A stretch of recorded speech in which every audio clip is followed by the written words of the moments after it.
Hello guys, welcome to my channel PRS educational trust.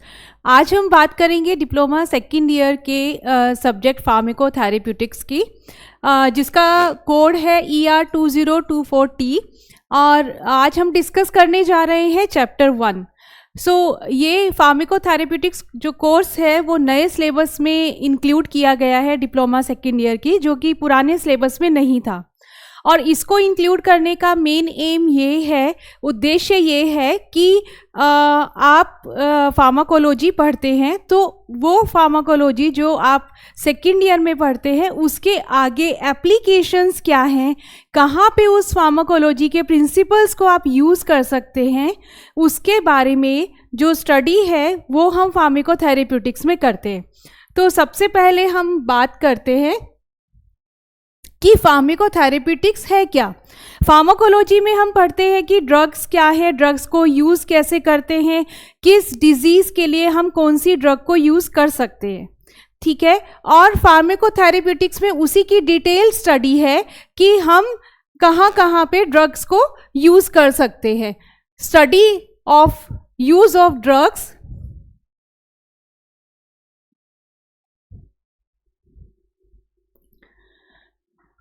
Use of drugs to treat diseases. Pharmacotherapeutics में हम drugs को कहाँ कहाँ use कर सकते हैं, किस डिजीज़ को ट्रीट करने के लिए कौन सी ड्रग का यूज़ होता है, इसकी डिटेल स्टडी हम फार्माकोथेरेप्यूटिक्स में पढ़ते हैं। ये फार्माकोलॉजी की ही ब्रांच है जिसका मेन फोकस है, यानी कि ये मेनली रिलेटेड है कि फार्माकोलॉजी के प्रिंसिपल्स को हम कहाँ कहाँ अप्लाई कर सकते हैं, किस चीज़ में, क्लिनिकल प्रैक्टिस में। क्लिनिकल प्रैक्टिस मीन्स जो डॉक्टर्स आपको दवाई प्रिस्क्राइब करते हैं, मेडिसिन प्रिस्क्राइब करते हैं, वो किस तरीके से की जाती है कि किस डिजीज़ के लिए कौन सी दवाई हमें देनी है, उसकी जानकारी हमें इस फार्माकोथेरेप्यूटिक सब्जेक्ट से मिलती है। फार्माकोथेरेप्यूटिक्स जो सब्जेक्ट है ये दो वर्ड्स को मिला के बना है। पहला है फार्मेको, जिसका मतलब है ड्रग या फिर मेडिकेशन मीन्स दवाई जो कि डॉक्टर आपको प्रिस्क्राइब कर रहा है, और दूसरा वर्ड है थेरेप्यूटिक्स, जिसका मतलब है ट्रीटमेंट, कि जो दवाई आपको दी जा रही है वो आपकी बीमारी को कैसे ठीक करेगा। तो यहाँ पे हमने देखा कि फार्माकोथेरेप्यूटिक्स वो सब्जेक्ट है, वो कोर्स है जो कि हमें किसी भी डिजीज़ को ठीक करने वाली दवाइयों के बारे में जानकारी देता है। अब हम आगे चलते हैं।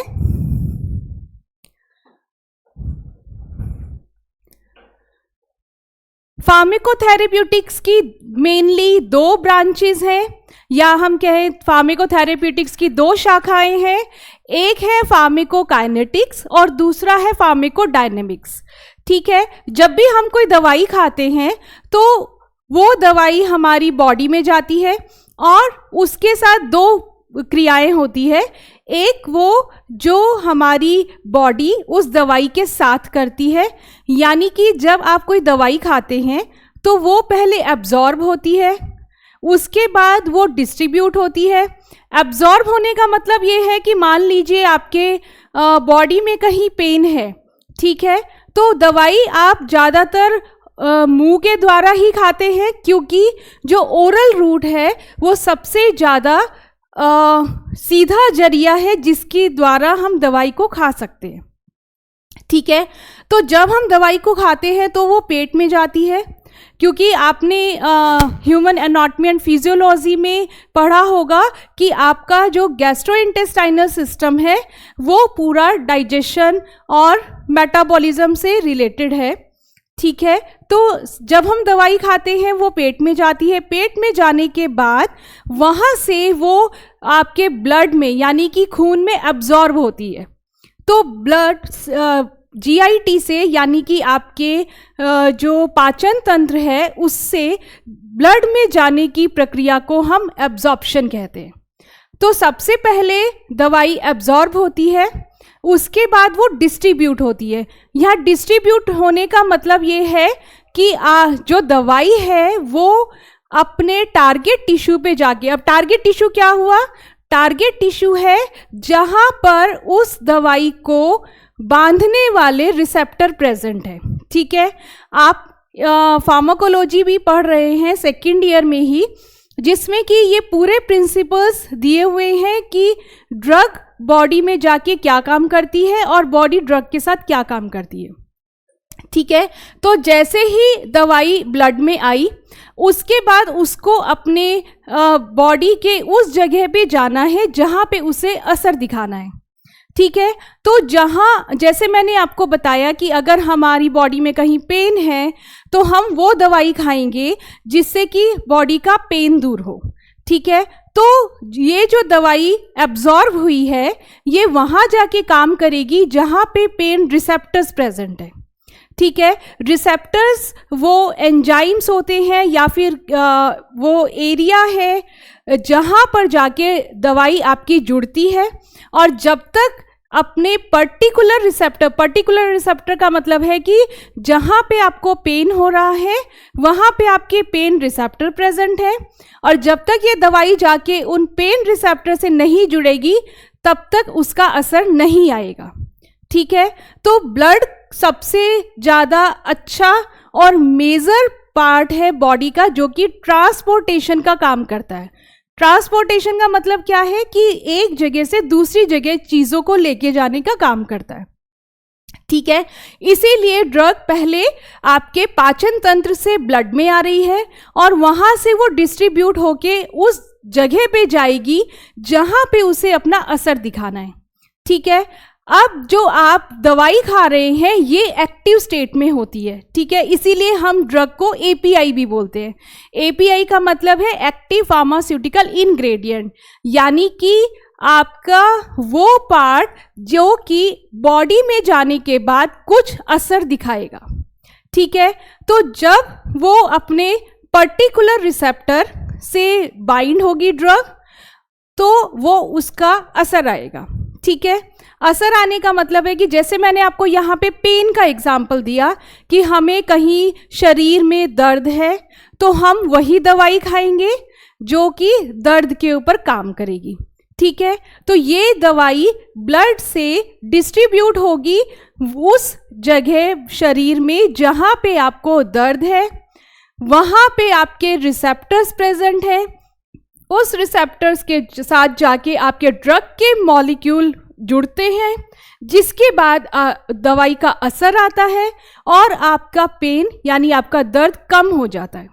ठीक है, तो अब ये जो फार्माकोकाइनेटिक है ये हमें बताती है कि हमने जब दवाई खाई तो हमारी बॉडी उस दवाई को कहाँ से कहाँ तक लेकर जाएगी। ठीक है, अब हम बात करते हैं नेक्स्ट स्टेप की, तो नेक्स्ट स्टेप है मेटाबॉलिज्म। ठीक है, अब हमारी जो दवाई है वो अपना असर दिखा चुकी है, जितनी देर का उसको एक्शन शो करना था उतना वो अपना असर दिखा चुकी है, और अब ये जो दवाई बची हुई है इसका अब हमारी बॉडी में कोई काम नहीं है। ठीक है, तो हमारी बॉडी का एक natural system, balance system stabilize है, बना हुआ है, जिसकी वजह से अगर हमारी बॉडी में एसिड की मात्रा बढ़ती है तो आपका बेस रिलीज होता है जिससे कि वो उसको न्यूट्रलाइज करता है। ठीक है, ऐसे ही जो भी चीज़ हमने बॉडी में खाई है वो हमारी बॉडी से बाहर भी निकलेगी। ठीक है, लेकिन उसको बाहर निकलने से पहले जो भी उसमें अवशोषक तत्व हैं या फिर पौष्टिक तत्व हैं उसको बॉडी अपने अंदर रख लेती है, और जो वेस्ट मटेरियल है उसको बॉडी से बाहर निकाल देती है। ठीक है, ये जो मेटाबॉलिज्म की प्रोसेस है इसमें दो प्रोसेस इन्वॉल्व है, एक तो कैटाबॉलिज्म और दूसरी है एनाबॉलिज्म। ठीक है, बड़े टुकड़ों का छोटों में टूटना और छोटे टुकड़ों को बड़ों में मिलकर एक बड़ा पार्टिकल बनाना, वो इस मेटाबॉलिज्म प्रोसेस में होता है। अगर हम ड्रग की बात करें तो जो ड्रग की एक्टिव फॉर्म है जिसकी वजह से उसका असर आ रहा है, उसका असर आने के बाद अब वो ड्रग मेटाबोलाइज होगी, यानी कि इनएक्टिव फॉर्म में कन्वर्ट हो जाएगी, बदल जाएगी। ठीक है, अब इनएक्टिव फॉर्म में उसका बदलना इसीलिए जरूरी है क्योंकि वो अब अपना असर दिखा चुकी है और अब उसको हमारी बॉडी से बाहर निकलना है। ठीक है, जो भी हम दवाई खा रहे हैं वो एक तरीके से फॉरेन मटेरियल है और वो जब हमने खाया है तो उसको बॉडी बाहर भी निकालेगी जब उसका काम खत्म हो जाएगा। चलिए आगे हम बात करते हैं एलिमिनेशन की। तो मैंने जैसे अभी आपको बताया कि जो ड्रग हमने खाई है जब उसका असर खत्म हो जाएगा तो हमारी बॉडी उसको इनएक्टिव फॉर्म में कन्वर्ट करेगी। इनएक्टिव फॉर्म का मतलब है कि अब वो हमारी बॉडी में कोई असर नहीं दिखाएगी। ठीक है, क्योंकि अब इस दवाई को हमारी बॉडी से बाहर निकलना है। ठीक है, तो हमारी बॉडी से बाहर निकलने की प्रोसेस को हम एलिमिनेशन कहते हैं, जो कि यहां पे लिखा हुआ है एलिमिनेशन।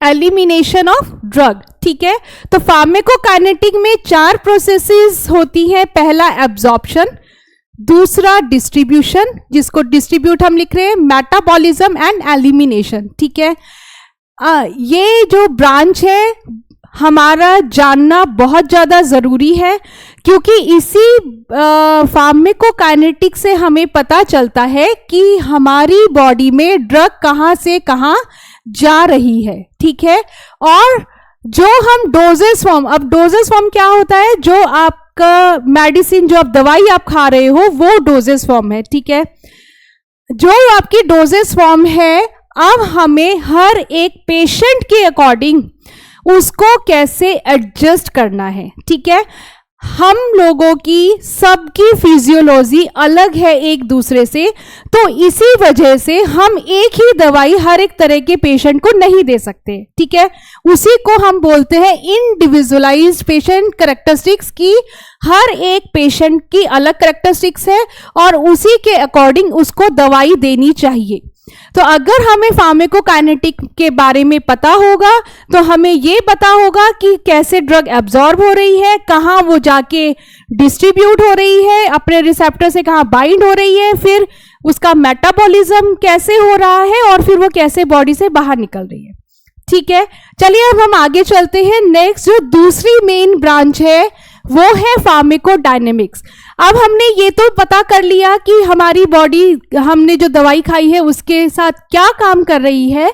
अब हमें ये देखना है कि जो हम दवाई खा रहे हैं वो हमारी बॉडी के साथ क्या काम कर रही है। ठीक है, दवाई खाने का मेन काम ये है कि हमें एक बीमारी हुई है और हम उसको ट्रीट करने के लिए, यानी उस बीमारी को ठीक करने के लिए दवाई खा रहे हैं। ठीक है, तो ये जो हमारी दूसरी ब्रांच है जिसको हम फार्माकोडायनेमिक्स बोलते हैं, ये हमें बताती है कि दवाई हमारी बॉडी में जाने के बाद हमारी बॉडी के साथ क्या कर रही है।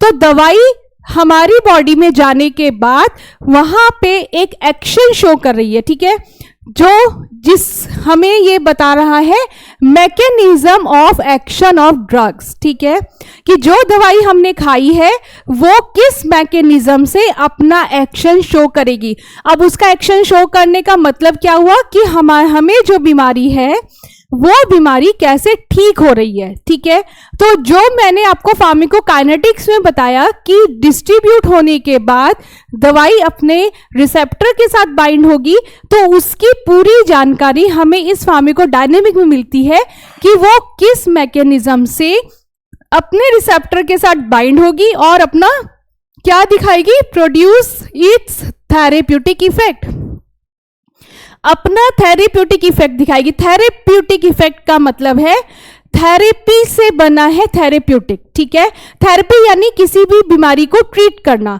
तो उसको ठीक करना, तो किस तरीके से वो उस बीमारी को ठीक करेगी इसकी जानकारी हमें फार्माकोडायनेमिक्स में मिलती है। ठीक है, इसीलिए it involves studying how drug interact with specific receptor, जैसा कि मैंने आपको अभी बताया कि वो अपने किसी स्पेसिफिक रिसेप्टर से जाके जुड़ेगी या वो टारगेट मॉलिक्यूल से जाके जुड़ेगी बॉडी में और अपना आउटकम दिखाएगी। उसका आउटकम है बीमारी को ठीक करना। ठीक है, तो अभी तक हमने पढ़ा कि फार्माकोथेरेप्यूटिक्स क्या है। उसके बाद ये दो वर्ड से मिलके बना है फार्माको एंड थेरेप्यूटिक्स। ठीक है, यानी कि ड्रग को कैसे यूज करना चाहिए किसी बीमारी को ठीक करने के लिए। उसके बाद हमने पढ़ा कि फार्माकोथेरेप्यूटिक्स की कितनी ब्रांचेस हैं। इसकी दो ब्रांचेस है, एक है फार्माकोकाइनेटिक और दूसरा है फार्माकोडायनेमिक। ठीक है, अब हम आगे चलते हैं। अच्छा, अब नेक्स्ट हम बात करने वाले हैं स्कोप की। ठीक है, स्कोप का मतलब ये होता है कि किस किस क्षेत्र में हम इस फार्माकोथेरेप्यूटिक्स को यूज कर सकते हैं या हमें ये किस तरीके से हेल्प कर रहा है। ठीक है, सबसे पहला इसमें आता है चूजिंग द राइट मेडिसिन।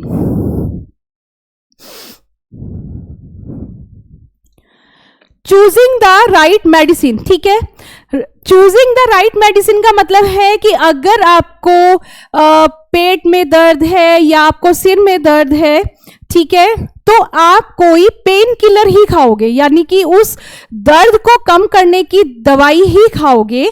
तो हमें जो बीमारी है हम उस बीमारी के लिए वही मेडिसिन खाएंगे, वही दवाई खाएंगे जो कि उस बीमारी में खानी चाहिए।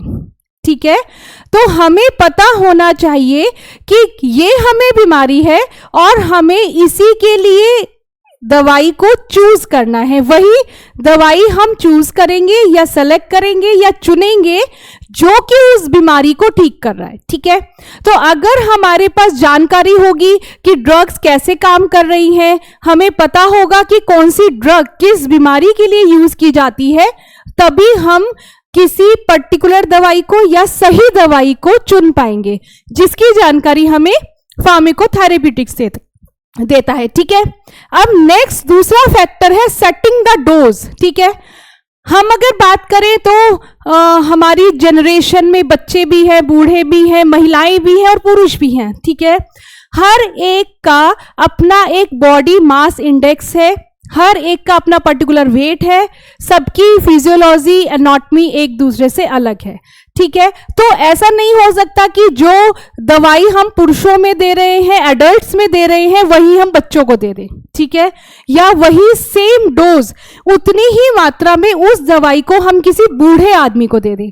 ऐसा नहीं करना चाहिए, क्योंकि जो बच्चे हैं उनका ऑर्गन सिस्टम डेवलप हो रहा होता है और जो बूढ़े वृद्ध इंसान है उनका जो डाइजेस्टिव सिस्टम है, पाचन तंत्र है, वो धीरे धीरे स्लो काम करने लगता है। ठीक है, तो इसके बाद हमें किस तरह के पेशेंट को कितनी दवाई देनी है, इसके बारे में भी जानकारी हमें तभी मिल पाएगी जब हमें दवाइयों के बारे में पूरी जानकारी हो। ठीक है, तो फार्माकोथेरेप्यूटिक्स पढ़ के हम ये डिसाइड कर सकते हैं कि हमें किस तरह के पेशेंट को कितनी मात्रा में दवाई देनी है। ठीक है, अब हम बात करते हैं थर्ड फैक्टर जो है अवॉइडिंग प्रॉब्लम्स। ठीक है, अब अगर हमें फार्माकोथेरेप्यूटिक्स के बारे में जानकारी है तो हम ये भी बता सकते हैं कि किस दवाई का क्या साइड इफेक्ट हो सकता है। ठीक है, अब साइड इफेक्ट क्या होता है?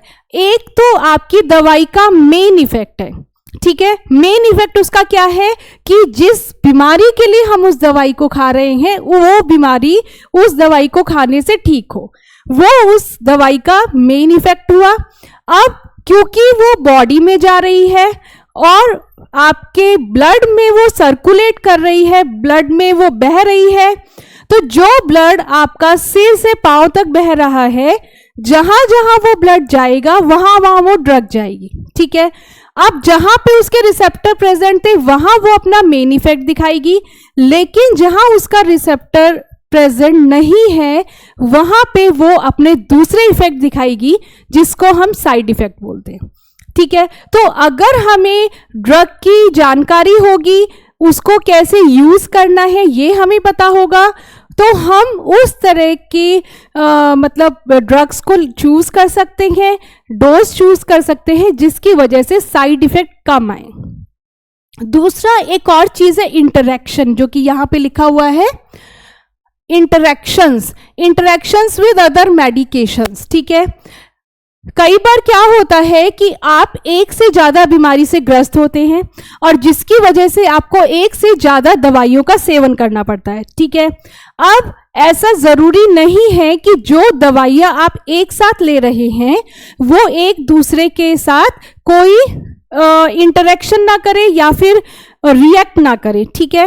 कई बार क्या होता है कि एक दवाई के साथ जब आप दूसरी दवाई का सेवन करते हैं तो आपकी बॉडी में अलग तरह के इफेक्ट आने लगते हैं। जैसे आपने कई बार देखा होगा कि हाँ हमें खुजली होने लगती है या पित्ती उछलने लगती है, ठीक है। तो वो दूसरी दवाई के साथ पहली दवाई के इंटरेक्शन की वजह से हो सकता है। तो अगर हमारे पास फार्माकोथेरेप्यूटिक्स की नॉलेज है, हमें इंफॉर्मेशन है कि कौन सी दवाइयां हम साथ में यूज कर सकते हैं और कौन सी दवाइयां हम साथ में नहीं यूज कर सकते हैं, तो हम सही दवाई का चयन करेंगे और सही डिजीज के लिए या बीमारी के लिए हम उसी दवाई को यूज करेंगे, ठीक है। लास्ट इसमें आता है मॉनिटरिंग प्रोग्रेस, ठीक है। अब हमने एक किसी पेशेंट के सिम्टम्स को देखकर दवाई को प्लान किया है, उसको मेडिकेशन दी है, ठीक है। तो हम इसमें प्रोग्रेस देख सकते हैं। प्रोग्रेस का मतलब है कि हमने दवाई खाई, हमने वो मेडिकेशन ली, तो हमारी बॉडी किस तरीके से उसको सिम्टम्स को कम कर रही है या हमें असर दिखा रही है, ठीक है। जैसा कि यहां लिखा है, involves keeping an I how the medicine is working in the body, की वो हमारी बॉडी में जाके कैसे काम कर रही है, ठीक है। मेकिंग एडजस्टमेंट इफ नीडेड, अगर हमें जरूरत पड़ेगी तो हम दवाई की मात्रा को कम या ज्यादा कर सकते हैं। अब वो हम कैसे पता लगाएंगे? अगर हम उसको बार बार उसके प्रोग्रेस को देखते रहेंगे तभी हम ये सोच सकते हैं कि क्या इस दवाई की मात्रा को कम करना चाहिए या इस दवाई की मात्रा को कुछ बढ़ाना चाहिए, ठीक है। तो ये आपके फार्माकोथेरेप्यूटिक्स के स्कोप है।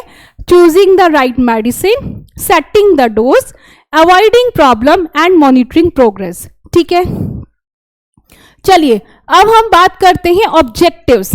ऑब्जेक्टिव का मतलब है उद्देश्य, किस लिए इस सब्जेक्ट को बनाया गया है, या हम जब इस सब्जेक्ट को पढ़ेंगे तो उस सब्जेक्ट को पढ़ने का, उस कोर्स को पढ़ने का हमारा उद्देश्य क्या है, ठीक है।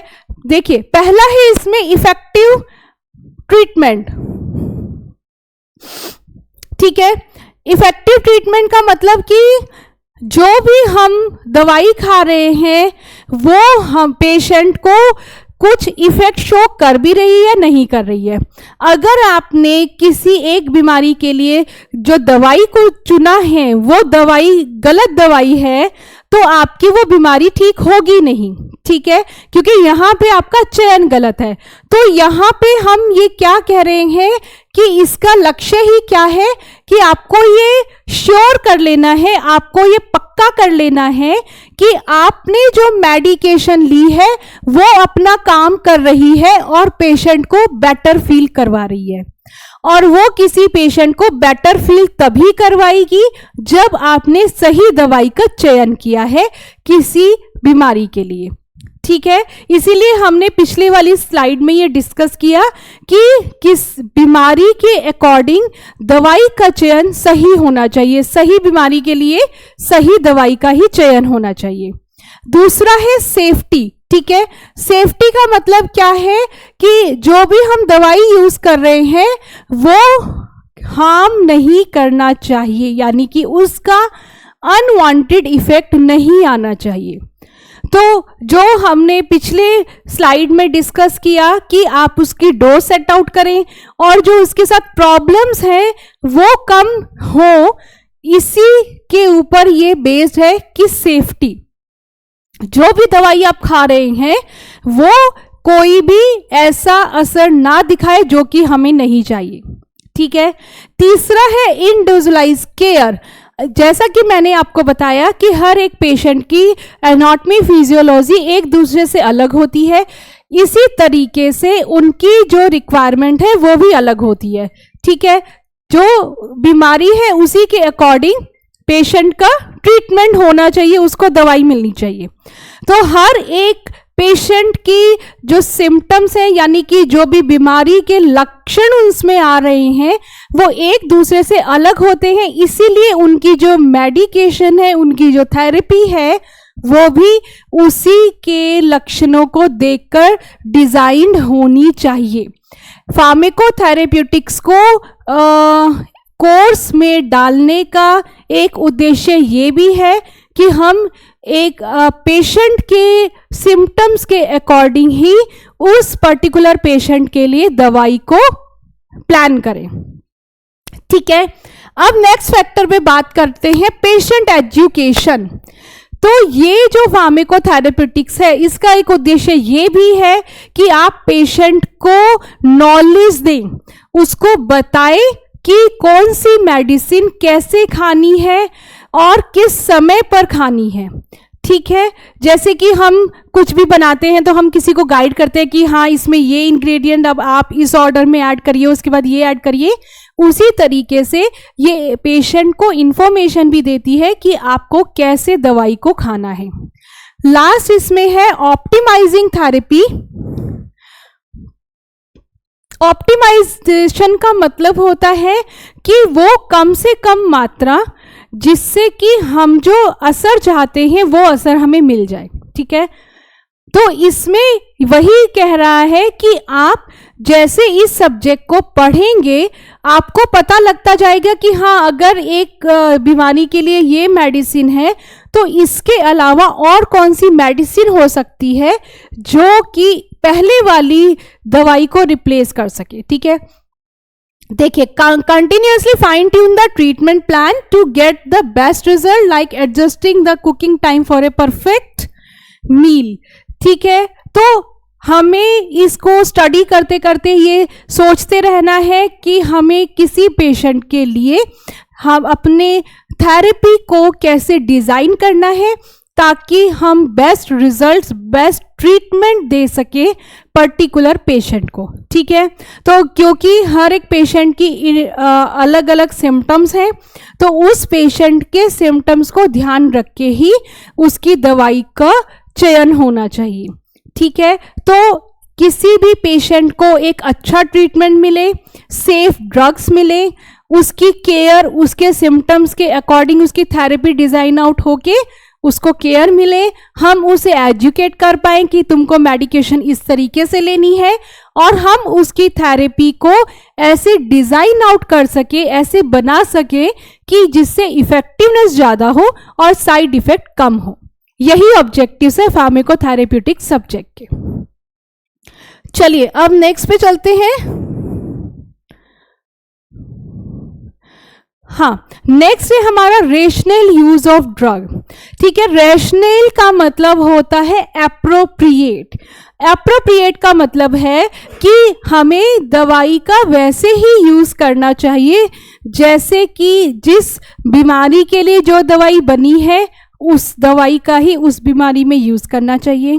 जितनी डोज जिस पेशेंट के लिए चाहिए उसको उतनी ही डोज में वो दवाई देनी चाहिए।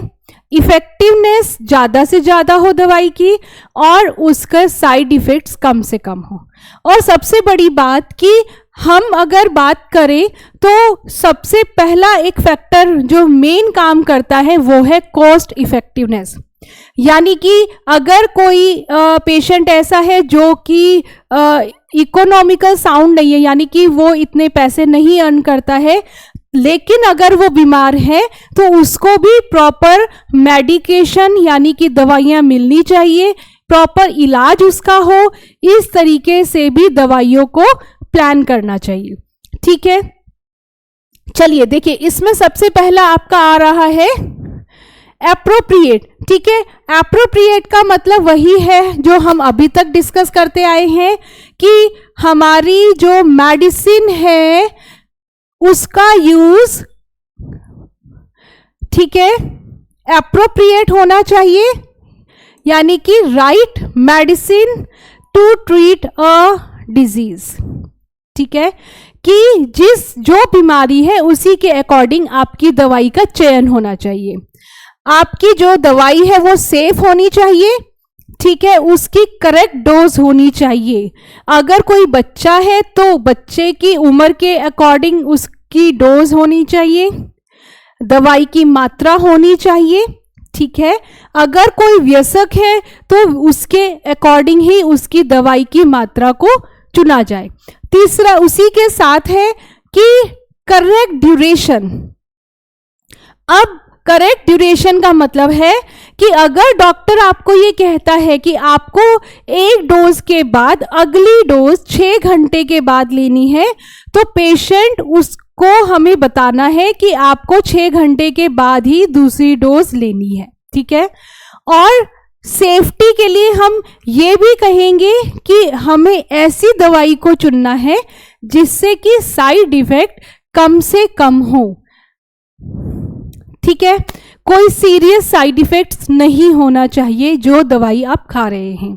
अब अगर हमारी बॉडी में बीमारी है तो हमें दवाई तो खानी ही पड़ेगी। ठीक है, लेकिन उसी दवाई को अगर हम इस तरीके से चुने कि हमारी बीमारी भी ठीक हो जाए और उसके साइड इफेक्ट्स भी कम आए, इसी के लिए हम इस फार्माकोथेरेप्यूटिक्स कोर्स को पढ़ रहे हैं। तीसरा है आपका इफेक्टिवनेस, कि आपको मेडिकेशन इस तरीके से लेनी है कि आपकी जो बीमारी की कंडीशन है उसमें सुधार आए। अगर हम बहुत कम डोज में दवाई को लेंगे तो वो कोई असर नहीं दिखाएगी। अगर दवाई की मात्रा बहुत अधिक हो जाएगी तो वो हमारी बॉडी में टॉक्सिसिटी कॉज करेगी। ठीक है, तो इसीलिए हमें दवाई की मात्रा को उतना ही लेना है जिससे कि हमारी जो बीमारी की कंडीशन है वो हमारी ठीक हो जाए। नेक्स्ट, जैसा कि मैंने आपको बताया कि वो जो उसका प्राइस है, जो रेट है उस दवाई का, वो कम होना चाहिए जिससे कि हर वर्ग का व्यक्ति, हर वर्ग का पेशेंट उसको ले सके। ठीक है, तो ये सारे रेशनल यूज ऑफ मेडिसिन्स हैं। अब हम नेक्स्ट बात करते हैं। यस, इम्पोर्टेंस क्या है? इम्पोर्टेंस वही है कि अगर हम दवाई का चयन अच्छे तरीके से करेंगे, जिस बीमारी के लिए हमें जिस दवाई को देना है उसी दवाई को देंगे, तो उससे हमारा पेशेंट आउटकम इम्प्रूव होगा। पेशेंट आउटकम का मतलब है कि हम जो दवाइयों को बना रहे हैं उनको बनाने का एक ही मकसद है कि जो बीमार व्यक्ति है वो ठीक हो जाए। ठीक है, तो हम अगर उन दवाइयों का यूज भी सेफली करेंगे, अच्छे तरीके से करेंगे, तो जो पेशेंट्स हैं वो भी ठीक होंगे और अधिक मात्रा में लोगों का इलाज एक अच्छे तरीके से किया जा सकता है। उसके अलावा जो कि साइड इफेक्ट्स हैं वो भी कम होंगे, क्योंकि यहाँ पे हम जो दवाई दे रहे हैं वो उसी मात्रा में दे रहे हैं जितनी मात्रा में उस कंडीशन के लिए, उस बीमारी के लिए उस पेशेंट को चाहिए। ठीक है, तीसरा है reduce the spread of antibiotic resistance.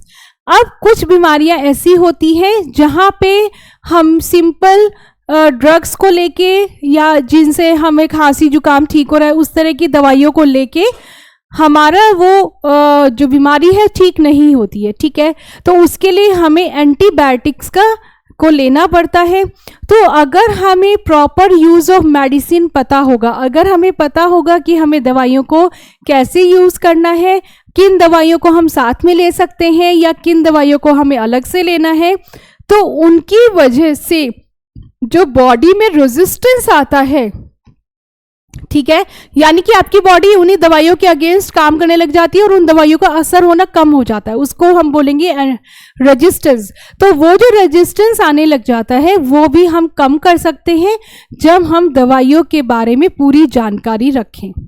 ठीक है, तो आप किसी भी पेशेंट से बात कर सकते हैं एज ए फार्मासिस्ट, तो आप ये सब चीजें उन पेशेंट को समझा सकते हैं। ठीक है, तो इस कोर्स को पढ़ने के बाद आपको ये बेनिफिट्स होंगे। Then control health care cost, तो हम अगर हमारे पास दवाइयों के बारे में पूरी जानकारी होगी तो हम ये भी बता सकते हैं कि कौन सी मेडिकेशन लेना ठीक है जो कि कम कॉस्ट में हमें मिल रही है और वो असरदार है, तो हम उसी दवाई का चयन करेंगे। ज़रूरी नहीं है कि हम कॉस्टली मेडिसिन को लें, दवाई हमें लेनी ज़रूरी है क्योंकि हमें किसी भी बीमारी को ठीक करना है। तो हम ऐसी दवाइयों का भी चयन कर सकते हैं जिनका जो रेट है वो कम है और हम उसको अफोर्ड कर सकते हैं, यानी कि हम उन्हें ले सकते हैं। ठीक है, चलिए अब हम आगे बात करते हैं कि कौन कौन से ऐसे फैक्टर्स हैं जो कि हमें दवाइयों का चुनाव करने में असर कर सकते हैं। ठीक है, factor responsible for rational use of drug, कि हमें रेशनल यूज ऑफ मेडिसिन, मैंने अभी आपको बताया था कि उसका एप्रोप्रिएट यूज। ठीक है, अब कौन कौन से ऐसे फैक्टर हैं जो कि यहाँ पे हमें हेल्प करते हैं या वो असर डाल सकते हैं सही दवाइयों के चयन में। सबसे पहले आते हैं आपके health care professionals. Health care professionals वो है जो कि आपको दवाइयाँ प्रिस्क्राइब कर रहे हैं, यानी कि डॉक्टर्स। ठीक है, अब जो भी डॉक्टर आपको दवाई बता रहा है किसी भी बीमारी के लिए, सबसे पहला मेन है फैक्टर कि वो नॉलेजेबल होना चाहिए, यानी कि उसे उस पर्टिकुलर बीमारी के बारे में पूरी जानकारी होनी चाहिए।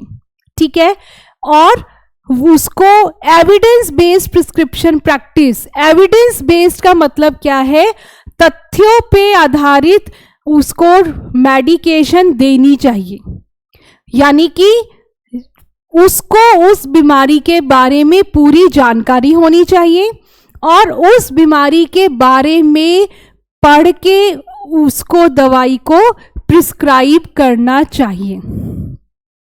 ठीक है, दूसरा, जो भी मेडिकल की गाइडलाइंस है या क्लिनिकल गाइडलाइंस है, क्लिनिकल गाइडलाइंस का मतलब है कि जब आप दवाइयों का यूज ह्यूमन बींग्स पे करते हो, ठीक है, तो जो भी गाइडलाइन है जिसके अंतर्गत आपको दवाइयों को पेशेंट को बताना है, उसको प्रिस्क्राइब करना है, पेशेंट को देना है, आपको उन गाइडलाइन से अडेयर करना ही करना पड़ेगा, यानी कि उन्हीं गाइडलाइंस के अकॉर्डिंग आपको पेशेंट को दवाइयाँ देनी है।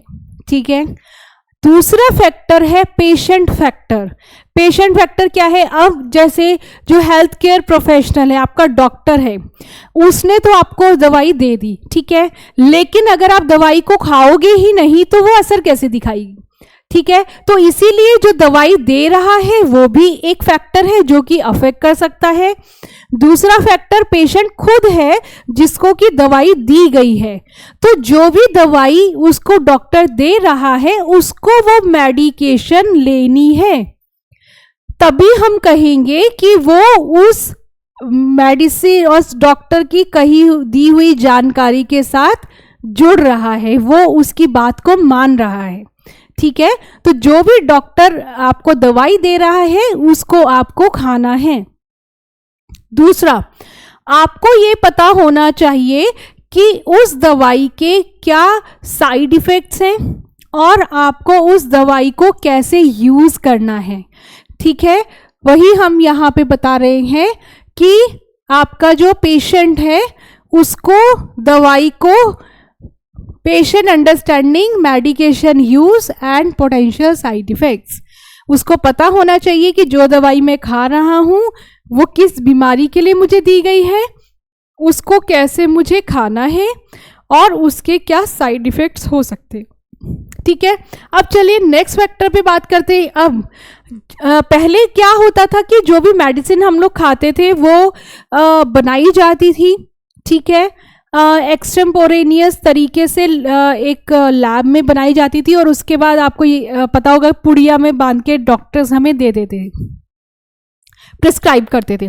ठीक है, लेकिन आजकल जो मेडिसिन्स आ रही हैं उसको कंपनीज बना रही हैं और वो कंपनीज की तरफ से पूरी पैक्ड कंडीशन में हमें मिलती हैं। ठीक है, अब अगर हमें मेडिसिन्स का प्रॉपर यूज करना है तो उन इंडस्ट्रीज का भी उसमें रोल है जो कि उसे बना रही हैं। सबसे पहली बात है कि wide range of available medication की अगर एक बीमारी है तो उसके लिए जितनी मेडिकेशंस, जितनी मेडिसिन्स, जितनी दवाइयाँ पॉसिबल हो सकती हैं उतनी वो फार्मास्यूटिकल कंपनीज प्रोवाइड करें, ठीक है। और वो उन दवाइयों के बारे में बताए, उनका प्रमोशन करें और प्रिस्क्रिप्शन पैटर्न की उन दवाइयों को डॉक्टर को कैसे पेशेंट को देना है इसके बारे में जानकारी भी ये फार्मास्यूटिकल्स कंपनीज दें, ठीक है। कैसे वो दवाइयों को यूज करना है, ज़्यादा से ज़्यादा दवाइयाँ हमें मार्केट में अवेलेबल हो ताकि डॉक्टर गुड मेडिसिन्स को प्रिस्क्राइब कर सके। और दूसरा, वो उन दवाइयों को कैसे प्रिस्क्राइब करना है इसके तरीकों के बारे में भी वो कंपनीज बताएं, ठीक है। अभी चलिए हम आगे और फैक्टर्स डिस्कस करते हैं। अगला है रेगुलेटरी एंड पॉलिसी फैक्टर।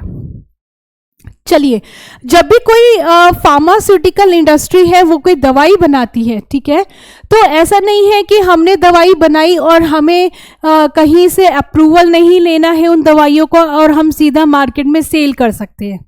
अगर ऐसा होता तो कोई भी दवाई बना लेता और कोई भी मार्केट में उनको बेच लेता, ठीक है। तो जो भी दवाई कोई भी कंपनी बना रही है उसको बेचने से पहले उसको एक गवर्नमेंट बॉडी से अप्रूवल लेना पड़ता है जिसको हम रेगुलेटरी बॉडी कहते हैं, ठीक है। तो ये जो रेगुलेटरी बॉडी है ये कंट्रोल करती है कि जो सेफ मेडिसिन है वही पेशेंट तक पहुंचे और जो भी सब क्वालिटी की मेडिसिन है यानी कि जिन्हें अच्छे तरीके से नहीं बनाया गया, जिसमें इंग्रेडिएंट्स स्टैंडर्ड क्वालिटी के नहीं यूज किए गए, वो मेडिकेशंस मार्केट में नहीं आए, ठीक है। तो इन रेगुलेटरी बॉडीज का ये काम होता है। तो कोई भी ड्रग मार्केट में आने से पहले इन रेगुलेटरी बॉडीज से अप्रूव होती हैं, उसी के बाद वो मार्केट में आ सकती है, ठीक है। तो अब इनका भी बहुत मेजर रोल है ये इस रेशनल यूज ऑफ मेडिकेशन में कि वो ये देखे कि क्या सेफ है और कौन सी ड्रग एफिकेशियस है। एफिकेसी का मतलब है असर। तो वही मेडिसिन्स जो सेफ हो और जो असरदार हो वही फार्मास्यूटिकल कंपनीज बनाएं और वही ड्रग्स सेल हो, ठीक है।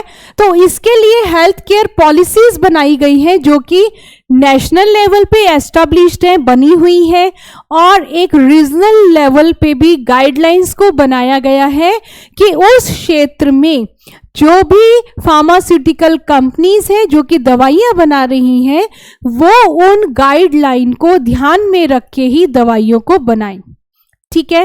अब अगला जो मोस्ट इंपॉर्टेंट फैक्टर है, मैंने आपको पहले भी बताया है, वो है इकोनॉमिक फैक्टर। इकोनॉमिक फैक्टर यानी कि आपकी दवाई का कॉस्ट, ठीक है, कि आपको कितने पैसे में कोई दवाई मिल रही है, ठीक। तो जो भी दवाई फार्मास्यूटिकल कंपनी बना रही है वो उसका कॉस्ट इतना रखे कि कोई भी पेशेंट उसको ले सके, खरीद सके और अपनी बीमारी को ठीक करने के लिए खा सके, ठीक है। क्योंकि ये जो फार्मास्यूटिकल कंपनीज दवाइयाँ बना रही हैं इनका भी मेन एम है कि वो सिर्फ पेशेंट्स को ट्रीट करने के लिए उन दवाइयों को मैन्युफैक्चर कर रही है, बना रही है। तो अगर उसकी कॉस्ट बहुत ज़्यादा होगी तो कोई भी ऐसा पेशेंट, बीमार व्यक्ति जो कि उसको खरीद नहीं पाएगा वो प्रॉपर इलाज अपना नहीं करवा पाएगा। तो कोई भी पेशेंट दवाई को तभी ले सकता है अगर उसकी वो कैपेसिटी नहीं है कि वो कॉस्टली मेडिसिन को खरीद सके।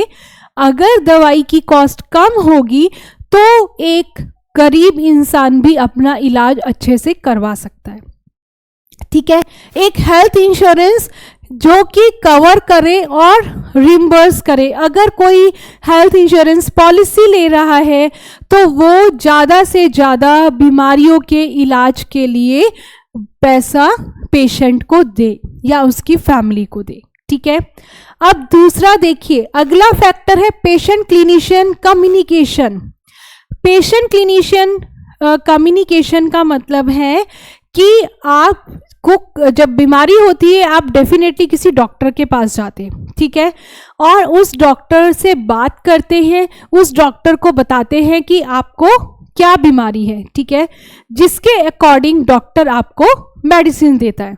तो अब इसमें ये है share decision making, collaborative patient provider communication. जब तक आप नहीं प्रॉपर डॉक्टर को बताएंगे कि आपको क्या प्रॉब्लम है, आपको क्या दिक्कत हो रही है, आपको क्या बीमारी लग रही है, क्योंकि बीमारी का डायग्नोसिस तो डॉक्टर ही करेगा, लेकिन आपका एज ए पेशेंट ये फर्ज बनता है कि आप जो भी फील कर रहे हैं वो जानकारी प्रॉपर डॉक्टर को दे। ठीक है, क्योंकि उसी के बाद डॉक्टर आपको प्रॉपर दवाई दे पाएगा। ठीक है, इसीलिए गवर्नमेंट टाइम टू टाइम ये पब्लिक हेल्थ कैंपेन्स चलाती है, क्योंकि कई लोग ऐसे हैं जो रूरल एरियाज में रह रहे हैं, यानी कि ऐसे पिछड़े हुए विभाग में रह रहे हैं जहाँ की पता नहीं चलता है कि हमें क्या बीमारी है। ठीक है, तो और वो कुछ हेजिटेशन के कारण, शर्म के कारण कई बार डॉक्टर से नहीं मिलते हैं, और इस वजह से क्या होता है कि जो मेडिकेशन मिलनी चाहिए, जो आपको थेरेपी मिलनी चाहिए, वो आपको नहीं मिल पाती है।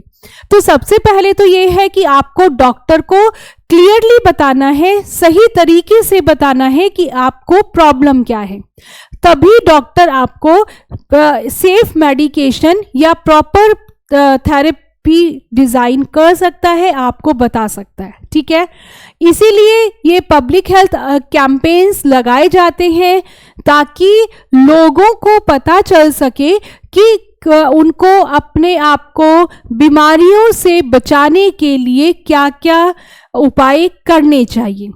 ठीक है, तो सबसे पहला तरीका है प्रिवेंशन। प्रिवेंशन का मतलब है कि आप बीमारियों से बचे रहें। ठीक है, तो जब तक आप उन तरीकों को अपनाएंगे कि जिससे आप बीमारी से बचे रहे, तब तक आप बीमारियों से दूर रहेंगे। ठीक है, नेक्स्ट इज क्योर। अगर आप उन बीमारियों से नहीं बच पा रहे हैं तो अब आपको जरूरत है एक अच्छी ट्रीटमेंट की, ताकि आप बीमारियों को दूर कर सके। ठीक है, अब इसमें एक लास्ट फैक्टर आता है एजुकेशन एंड ट्रेनिंग। ठीक है, अब जो आपका गवर्नमेंट है उसकी ड्यूटी ये बनती है कि वो टाइम टू टाइम ट्रेनिंग दे प्रोफेशनल्स को। प्रोफेशनल्स यानी कि जो डॉक्टर्स आपको मेडिकेशंस दे रहे हैं उनको ट्रेनिंग दे गवर्नमेंट कि वो सेफ मेडिसिन्स को प्रिस्क्राइब कर सके, एंड पब्लिक हेल्थ एजुकेशन और पेशेंट्स को उनकी रिस्पॉन्सिबिलिटी के बारे में बता सके कि अगर डॉक्टर ने आपको दवाई दी है तो आपको इसको खाना है, ताकि आपके बॉडी में जो बीमारी है वो आपकी बॉडी से बाहर निकल सके, यानी कि आप बीमारी से ठीक हो सके। ठीक है, तो ये सारे फैक्टर्स हैं जो कि हमें दवाई के एप्रोप्रिएट यूज में इफेक्ट कर सकते हैं। तो ये सारे फैक्टर को हमें जानना ज़रूरी है कि हाँ, ये फैक्टर मेन रोल प्ले करते हैं जब हम किसी दवाई को यूज़ करते हैं। ठीक है, चलिए अब हम आगे बात करते हैं। हाँ, ये अलग फैक्टर है लोकल हेल्थ सिस्टम। ठीक है, अब लोकल हेल्थ सिस्टम का मतलब हुआ कि जहाँ पर आप रह रहे हैं वहां पे प्रॉपर डायग्नोसिस हो। डायग्नोसिस का मतलब क्या है, आपको क्या बीमारी है, ठीक है, उसका पता लगाने के लिए आपको अपनी बॉडी के फ्लूइड्स का टेस्ट करवाना होता है। ठीक है, यानी कि आपकी बॉडी में जहां पे कोई इशू है, कोई दिक्कत है, उसके लिए आपको उसका डायग्नोसिस यानी कि उसको वहाँ पे क्या इश्यू है इसका पता लगाना पड़ता है, ठीक है। तो जो भी जहाँ जिस लैब को आप कंसर्न कर रहे हैं उस लैब के पास वो सारी फैसिलिटी होनी चाहिए ताकि वो आपकी बीमारी का सही से पता लगा सके। क्योंकि ये जो डायग्नोसिस है यानी कि पता लगाना कि बीमारी क्या है, क्या प्रॉब्लम है, ये सबसे ज़्यादा ज़रूरी है। अगर हमारा डायग्नोसिस प्रॉपर नहीं होगा, अगर हमारी जांच सही तरीके से नहीं होगी कि हमें क्या बीमारी है, तो हम जो मेडिसिन ले रहे हैं वो डॉक्टर हमें सही मेडिसिन दे ही नहीं पाएगा। इसीलिए जो भी ऐसे सेंटर्स हैं जो कि बीमारी की जांच करने में इन्वॉल्व हैं, वो प्रॉपर टूल्स का यूज करें जिससे कि सही बीमारी का पता लगाया जा सके और फिर उसका इलाज किया जा सके, ठीक है। अब हेल्थ केयर इंफ्रास्ट्रक्चर यानी कि एडिक्वेट हेल्थ फैसिलिटीज होनी चाहिए। जैसी हेल्थ केयर फैसिलिटीज पेशेंट को मिलनी चाहिए उसी के अकॉर्डिंग हेल्थ केयर फैसिलिटीज उसको मिले, ठीक है। पर्सनल जो लोग हैं वहाँ पे इन्वॉल्व हैं वो प्रॉपर जानकारी दें कि आपको क्या बीमारी हो के सिम्टम्स नज़र आ रहे हैं और आप पेशेंट को प्रॉपर तरीके से वो डील करें, ठीक है। अब नेक्स्ट फैक्टर आते हैं cultural and social factor, societal factor, ठीक है। सोसाइटल फैक्टर, कल्चर फैक्टर में क्या है कि आपका कल्चर जो है वो भी इफेक्ट करता है। कई बार हम हमारे कल्चर के अकॉर्डिंग हम पूरी बात अपने सिम्टम्स को डॉक्टर को नहीं बता पाते, ठीक है। तो उसकी वजह से हम क्या करते हैं, हम कोशिश करते हैं कई बार सेल्फ मेडिकेशन की, यानी कि अपने आप हम अपनी दवाई खा रहे हैं, ठीक है। तो वो कभी नहीं करना चाहिए, क्योंकि जब आप इस तरीके से मेडिसिन लेते हैं जहां पे आप डॉक्टर से बात नहीं कर रहे हैं, उसको अपनी बीमारी के बारे में नहीं बता रहे हैं, अपने सिम्टम्स के बारे में नहीं बता रहे हैं और आप खुद सोच रहे हैं कि मैं अपने अकॉर्डिंग अपनी मेडिकेशन ले लूं, तो वो आपके लिए बहुत डेंजरस हो सकता है, बहुत टॉक्सिक हो सकता है। तो हमेशा आपको अपने कल्चर के बारे में नहीं सोच के अपनी बीमारी की पूरी जानकारी अपने डॉक्टर को देनी चाहिए ताकि वो आपका प्रॉपर इलाज कर सके, ठीक है। तो अब सोशल प्रेशर में नहीं आना है और डॉक्टर को पूरी जानकारी देनी है बीमारी के बारे में, ठीक है। अब देखिए अगला फैक्टर है monitoring and evaluation. Yes, pharmacovigilance system है एक। फार्माकोविजिलेंस का काम क्या है कि जो भी मेडिसिन मार्केट में आ रही है, ठीक है, अब पेशेंट उसका यूज कर रहे हैं।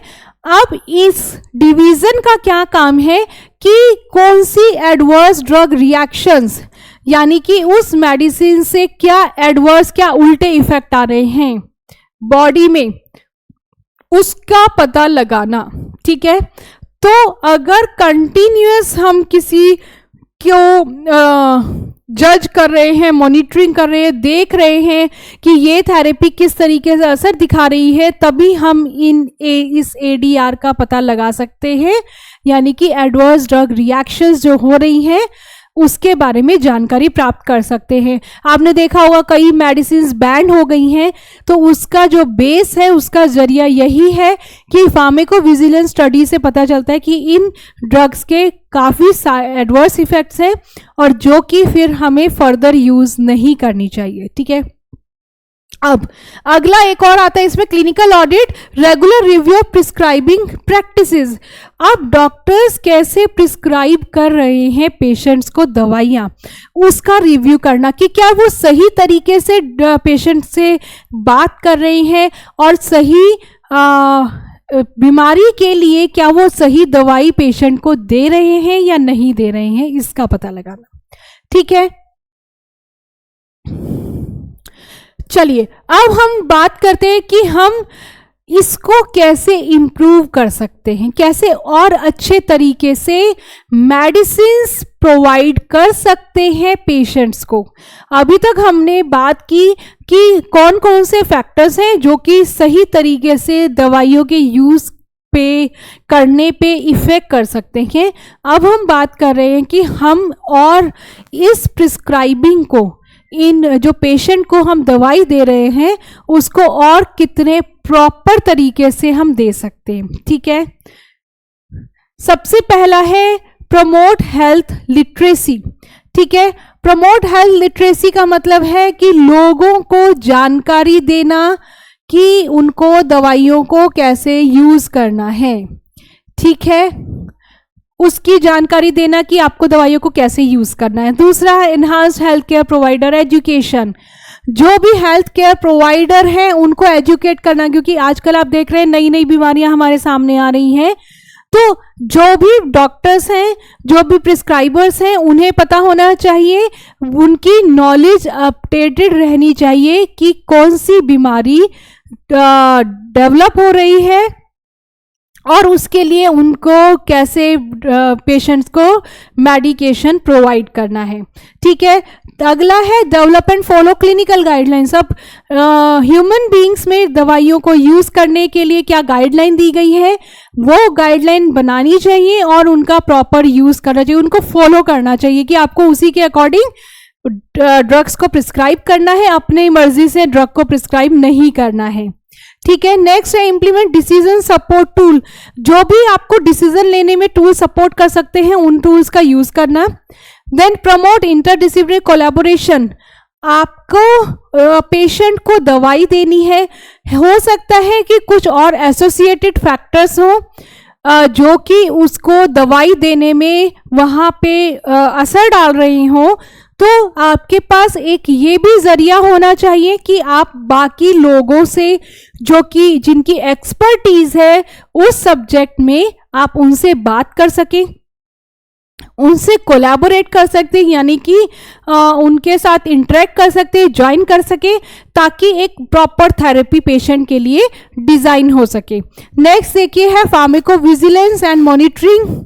जैसे जैसे नई ड्रग्स मार्केट में आ रही हैं वो कितनी सेफ है लॉन्ग टर्म यूज के लिए, इसी के ऊपर जो एक मॉनिटरिंग होती है गवर्नमेंट की, वो फार्माकोविजिलेंस डिपार्टमेंट करता है। ठीक है, तो प्रॉपर मॉनिटरिंग होनी चाहिए कि हाँ इन ड्रग्स को हम प्रॉपर यूज कर सकते हैं, लॉन्ग टर्म में ये कोई एडवर्स इफेक्ट हमें ज़्यादा नहीं दिखा रही है, तो उसकी मॉनिटरिंग प्रॉपर होनी चाहिए और उसकी जानकारी गवर्नमेंट के पास, रेगुलेटरी बॉडी के पास रेगुलर पहुंचनी चाहिए फार्माकोविजिलेंस डिपार्टमेंट से।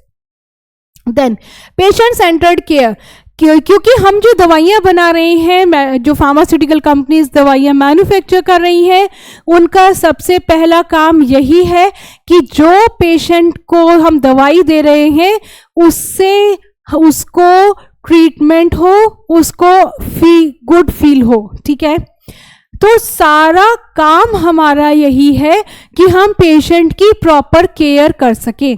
हम मेडिसिन इसीलिए बना रहे हैं ताकि वो केयर मिल सके पेशेंट को। ठीक है, वही एम होना चाहिए और उसी के अकॉर्डिंग ड्रग्स प्रिस्क्राइब होनी चाहिए पेशेंट्स को।